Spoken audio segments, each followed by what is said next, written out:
Hello dear students, free education centre पर आपका स्वागत है। आज की इस वीडियो में हम हिंदी व्याकरण के अंदर रसों के बारे में विस्तार से जानेंगे कि रस किसे कहते हैं, इनकी परिभाषा क्या होती है तथा ये कितने प्रकार के होते हैं, इनके कौन कौन से अंग हैं।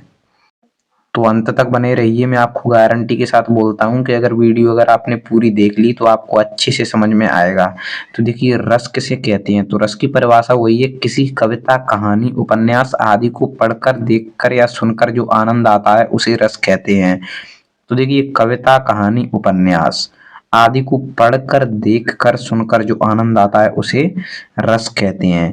जैसे किसी भी कहानी को पढ़कर आनंद आए, कविता को सुनकर आनंद आए।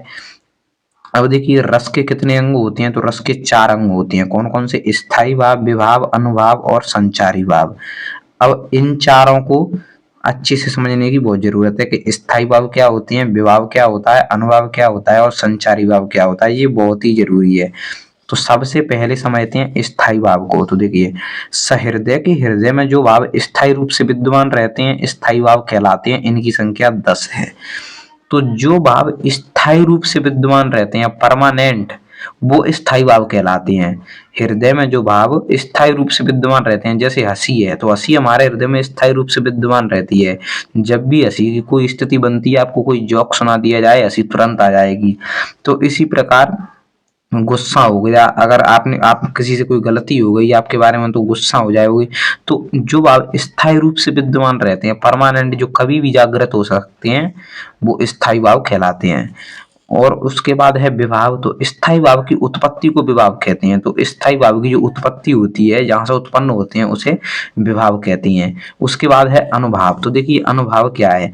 तो स्थायी भाव के जागृत होने पर आश्रय की शारीरिक और मानसिक चेष्टाओं को अनुभाव कहते हैं। देखिए, शारीरिक चेष्टा, अब कोई भी भाव जागृत होगा, जैसे मान के चलो आपको डर लग रहा है, तो देखिए, जैसे भय का उत्पन्न होने पर कांपना, तो हाथ पैर ऑटोमेटिक कांपने लगते हैं। तो इसी प्रकार यह स्थायी भाव के जागृत होने पर आश्रय की शारीरिक और मानसिक चेष्टाओं को अनुभाव कहते हैं। जैसे आपको गुस्सा आ जाता है, तो गुस्सा आने पर आपकी मतलब ऑटोमेटिक आंखें लाल हो जाती हैं, या कुछ भी समझ लो।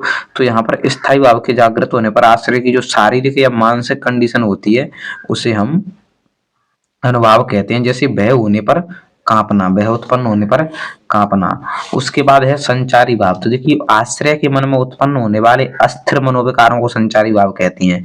तो देखिए, ये क्या लिखा है, अस्थिर, मतलब स्थिर नहीं होते हैं, ये स्थायी नहीं होते हैं, ये कभी कभी उत्पन्न होते हैं। आश्रय के मन में उत्पन्न होने वाले अस्थिर मनोविकार, जो कभी कभी जो मन में विचार उत्पन्न होते हैं, जो स्थायी नहीं होते हैं, उन्हें हम संचारी भाव कहते हैं।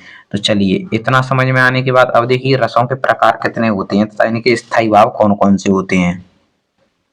तो देखिए, यहाँ पर सबसे पहले है श्रृंगार रस, हास्य रस, करुण रस, वीर रस, रौद्र रस, भयानक रस, अद्भुत रस, बीभत्स रस, शांत रस, वात्सल्य रस।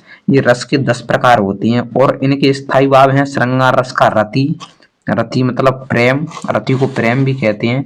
हम यहाँ पर लिख देते हैं प्रेम।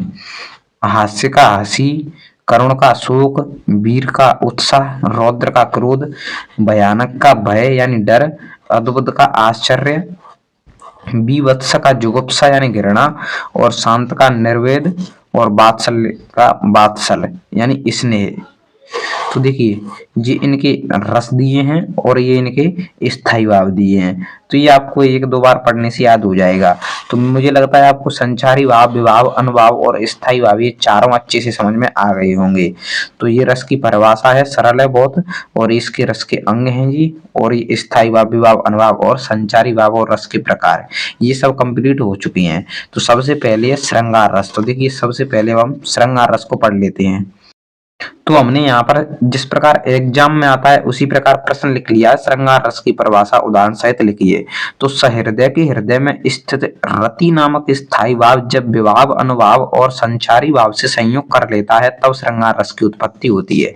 तो देखिए, सहृदय के हृदय में, अब ये एक ऐसी डेफिनेशन है, ऐसी परिभाषा है जिसका मात्र आप स्थायी भाव चेंज कर दो और किसी भी रस में लगा सकते हैं। जैसे मान के चले हमको किसी और रस, हमको भयानक रस की परिभाषा चाहिए, तो इसकी जगह पे हम कर कर देंगे सहृदय के हृदय में स्थित रति की जगह पर कर देंगे भय नामक स्थायी भाव। जब विभाव अनुभाव और संचारी भाव से संयोग कर लेता है तब भयानक रस की उत्पत्ति होती है। तो इसी प्रकार हमने एक कॉमन परिभाषा ली है जो सभी रसों के लिए उपयुक्त है। जैसे ये श्रृंगार रस है तो उसका सिर्फ स्थायी भाव याद रखना है। जैसे सहृदय के हृदय में स्थित रति नामक स्थायी भाव जब विभाव अनुभाव और संचारी भाव से संयोग कर लेता है तब रस की उत्पत्ति होती है। और विभाव अनुभाव और संचारी भाव ये क्या होते हैं जी, अभी मैंने समझाए हैं। ये दो प्रकार का होता है, संयोग श्रृंगार और वियोग श्रृंगार। तो संयोग श्रृंगार पढ़ती है, ये क्या होता है तो देखिए, जहां नायक नायिका के मिलन का वर्णन हो वहां संयोग श्रृंगार होता है। तो जैसा हमने पहले ही पढ़ा कि श्रृंगार रस का स्थायी भाव होता है रति, और रति का मतलब प्रेम। तो इसमें प्रेमी प्रेमिका के बारे में बताया जाता है। तो जहां नायक नायिका के मिलन का वर्णन हो वहां संयोग श्रृंगार होता है। जैसे राम को रूप निहारत जानकी कंगन के नक की परछाई, याते सबे सुध भूल गई कर टेक रही पल तारत नाही। तो ये रामायण से लिया गया है, जहां पर राम को रूप निहारत जानकी कंगन की नक की परछाई, याते सबे सुध भूल गई कर टेक रही पल तारत नाही। तो देखिए ये रामायण का उदाहरण है। उसके बाद है वियोग श्रृंगार। तो देखिए जहां नायक नायिका के विरह का वर्णन हो वहां वियोग श्रृंगार होता है। जैसे हे खग मृग हे मधुकर श्रेणी तुम देखी सीता मृग नैनी। तो यहाँ पर विरह का वर्णन हो रहा है यानी बिछुड़ना। जैसे चलिए मैं इसका अर्थ बता देता हूँ कि हे खग मृग हे मधुकर श्रेणी तुम देखी सीता मृग नैनी। मैं आपको इसका अर्थ बता देता हूँ। तो ये रामायण से लिया गया है। और रामायण से कहाँ से लिया गया है तो सीता हरण के बाद जब भगवान राम और लक्ष्मण जब सीता को खोजते हुए वन में भटकते हैं तो वो रोते हुए कहते हैं कि हे खग मृग।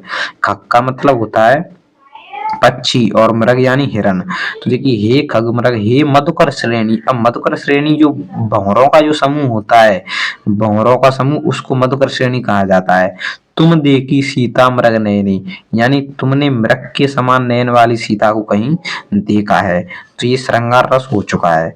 अब देखिए रस की परिभाषा और श्रृंगार रस आपको अच्छे से समझ में आ गया होगा। वीडियो अच्छी लगी हो तो वीडियो को लाइक और चैनल को सब्सक्राइब जरूर करें। एक और वीडियो बनाएंगे जिसमें सभी रसों की परिभाषा उदाहरण सहित रहेगी। और कमेंट करके जरूर बताएं आपको समझ में आया या नहीं। तो मिलते हैं आपको फिर किसी नए टॉपिक के साथ। जब तक के लिए जय हिंद जय भारत।